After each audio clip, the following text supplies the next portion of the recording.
historia de España, mucho que celebrar.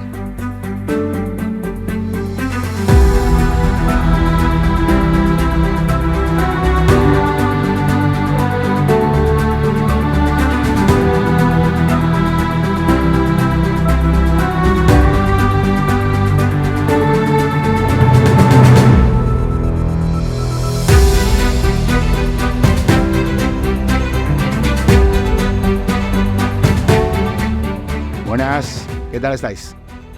Bueno, espero que todo vaya bien. Ya se va atisbando, me imagino, para muchos la vuelta a la rutina que marca el otoño, ¿no? Y algún otro, supongo, pues ya habréis vuelto, ¿no? En mi caso tengo ahora un par de semanas que parece que van a estar menos cargadas. Ya acabé el curso de mi nuevo avión y estoy esperando a que la autoridad aeronáutica me entregue mi licencia para comenzar a volar.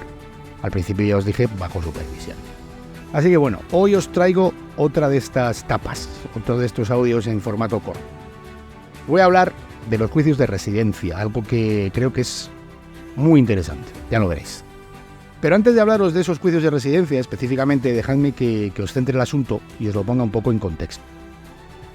Como sabéis, la monarquía hispánica fue produciendo a lo largo del tiempo un cuerpo legal tendente a proteger a los indígenas, al que se ha denominado las leyes de Indias.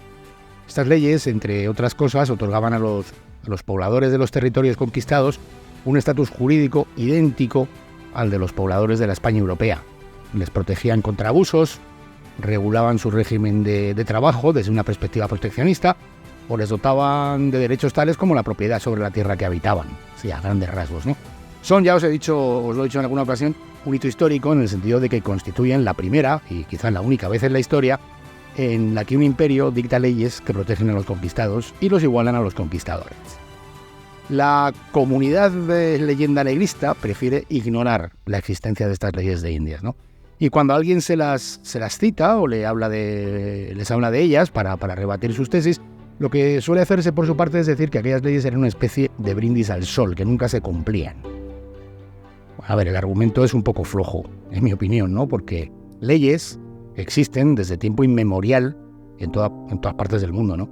Y eso jamás ha implicado que se hayan cumplido, a rajatabla. Quiero decir, por ejemplo, hoy mismo existen leyes en todas partes que persiguen y que castigan, pues yo qué sé, el homicidio, ¿no? La estafa.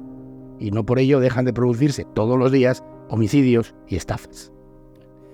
Yo, bueno, supongo de todas formas que ciertamente no sería sencillo hacer cumplir la ley en un sitio como la América virreinal de los siglos XVI, XVII, XVIII, ¿no? Sobre todo al principio. Y más que nada, bueno, pues por lo aislado de muchos enclaves y por la lentitud de la información en aquella época, ¿no? Pero lo cierto es que sí que hay constancia de que se vigilaba el cumplimiento de la ley dentro de lo posible y que existían mecanismos para reforzarla y para hacerla cumplir. Uno de estos mecanismos eran los juicios de residencia. ¿Qué eran los juicios de residencia? El juicio de residencia era un procedimiento judicial al que todo funcionario público con responsabilidades en las Indias debía someterse al finalizar su mandato para evaluar su desempeño. Ellos, los funcionarios públicos o políticos, o también todos aquellos a los que la corona había otorgado la concesión o el permiso para explorar nuevas tierras. En estos juicios, cualquier persona, ya fuera originaria de la España peninsular, ya fuera un indígena, mestizo, podía presentar su caso para la exigencia de responsabilidades al funcionario que estaba siendo juzgado en residencia. En aquellos juicios hubo ocasiones en las que se condenó a funcionarios, bueno, pues bien por a conquistadores también, bien por sus abusos o bien por permitirlos. Os voy a traer 4 casos concretos. Mira, el primero es Rodrigo de Contreras, que fue nombrado en el año 1534 gobernador de Nicaragua. Durante su mandato, este Rodrigo se despreocupó de los indios y defendió únicamente los intereses de los encomenderos. Al finalizar su periodo de gobierno, pues tuvo su juicio de residencia, en el que fue acusado de graves delitos y perdió su propia encomienda. Otro, Nuño Beltrán de Guzmán, fue un conquistador conocido por su trato cruel a los indios. Y bueno, este sujeto no tuvo uno sino varios juicios de residencia, en virtud de los cuales acabó trasladado a España con grilletes y encerrado de por vida en el castillo de Torrejón de Velasco, donde falleció. Pedro Heredia, uno de los fundadores de Cartagena de Indias, pues fue sometido a 3 juicios de residencia, acusado de malversaciones, de saqueos y de toda clase de atropellos a las comunidades indígenas. Murió esperando sentencia de este juicio.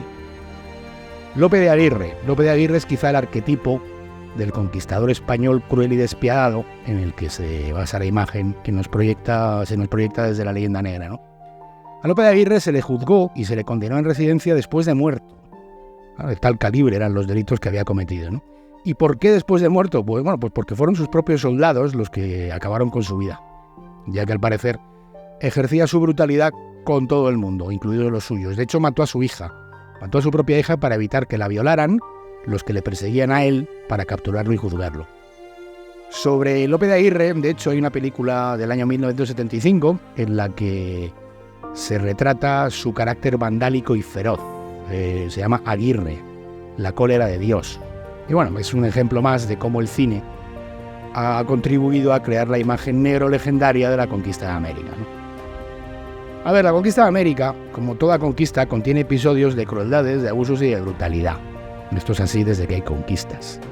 Lo que no contienen todas las demás conquistas, lo que no se puede observar en ninguna otra obra imperial, es un epílogo en el que lo más destacado sea la creación de una legislación que proteja al conquistado y que le ponga en pie de igualdad con el conquistador. Una continuación a esa conquista en la que el abuso sobre el conquistado conlleve procedimientos y consecuencias penales. Mirad a ver si encontráis algo así en los dominios de potencias como Inglaterra, Francia, Holanda o Portugal. Y si no encontráis me lo decís. Así que bueno, ya os lo dije, ¿no? Para el relato de nuestra leyenda negra solo existe conquista.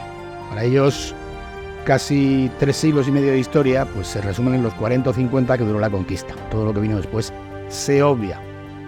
Bueno, pues no tenemos por qué tragarnos, ¿no? Esa versión simplona y reduccionista que obvia pues la grandeza de una obra universal que levantaron a la limón españoles, indígenas y mestizos.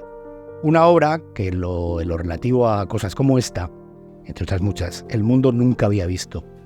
Y el mundo no ha vuelto a ver. Un abrazo bien grande. Nos vemos por aquí. Asómate a la aventura colectiva más apasionante jamás contada. La historia de España.